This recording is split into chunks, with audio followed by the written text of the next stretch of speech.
Hi, my name is Nicholas French. I'm a broker associate at Serena Group in Los Altos. I'm here to talk to you about how the market's changed and it's no longer the best kept secret. Starting around early last year, I started seeing the change to the market and I started writing about it in my newsletters. Not everybody knew about it yet, but today it's mainstream. Today the conversation is much different than it was 18 months ago. In 2018, buyers would still walk in the door and ask, when are you looking at offers? Expecting that there was going to be multiple offers and they'd be competing for houses. What many buyers didn't know at the time was that we were already going through a market change.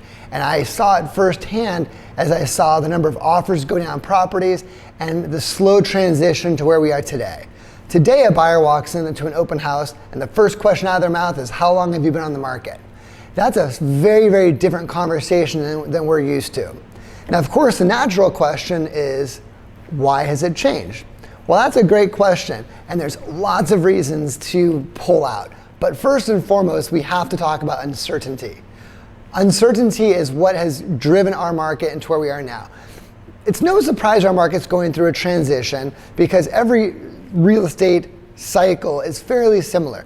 You have a uptick, you have a hyperinflation growth, you have a flattening, and then you have a regression. Right now, there's no doubt in my mind that we are in the regression phase of that real estate cycle.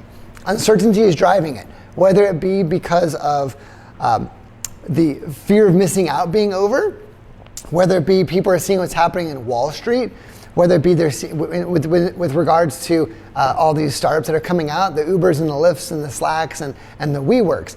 They're seeing that even Wall Street is pulling back and that sort of irrational exuberance, if you will, is no longer there. Global concerns are another reason that we're seeing a pullback in the market. Obviously, you look around, you can see what's going on just in our local markets in terms of political tensions, globally, the tariffs. Take your pick, tons of reasons. How much has it gone down? Well, I can show you across the board, from San Mateo to San Jose, our markets have gone down 10+% consistently. Whether you're looking from high end down to the starter homes, I'm seeing the exact same thing. Obviously, some areas are more than others, but you could basically almost guarantee that you could take a property, look at what it was selling for 12 to 18 months ago, and it's 10% lower today. Of course, the next logical question is, how long is our market going to be down? It's a great question, and no one knows for sure. But what I can tell you is that I'm not seeing a change yet, which tells me that we do have still a few quarters to go before we start seeing a change to the energy of real estate. Personally, I think my clients, whether you're a buyer or seller, you have through next year election in November to where we're still going to have uncertainty. I don't expect it to change on an uptick before then. Of course, you can always follow me on Facebook to learn more because it can change all the time, and I'll keep you updated what's going on. Now, what should you do? Whether buyer or seller, it really doesn't matter. When you're looking at the market we're in today, you have to be very diligent and understand what is your long-term goal. A good example is I'll have clients come to me and say, hey, Nick, should I buy investment property right now? I think buying investment property is a great idea as long as you understand it's a long-term play, right? And your growth is on average 3% a year. It's a lot different from what people are used to, seeing double-digit growth either in real estate or the stock market. But real estate isn't necessarily a sexy investment like buying a Google stock or an Amazon or an Uber stock. But if you have a long-term strategy, I truly feel it's the best thing you can buy. And I'll eat my own dog food and I'll buy real estate every day. Now, you can always watch the market and see, because we are going to still see a lot of uncertainty and deals are happening every day.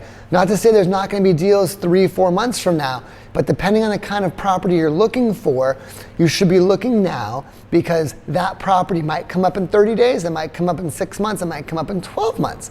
The fact that we're in a market that's flat to down is good for you as a buyer because you're not competing with overly aggressive competition that's making irrational decisions.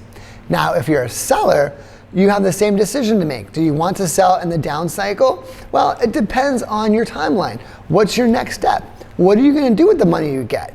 right? I might argue you might take your proceeds, put it into another kind of investment tool and make more money there, or you might want to sell now to enjoy retirement or enjoy something else, or maybe you're going to upgrade. There's lots of good reasons to sell, but of course it's a different market to where you just slap a sign in your front yard and sell your house. These are very, very difficult and complicated strategies that we can deal with real estate. And I definitely suggest that if you're interested in buying or selling, you should contact me. You can look me up and follow me on Facebook, facebook.com/realtor Nick French. I'm always happy to give you my input. Thanks for listening.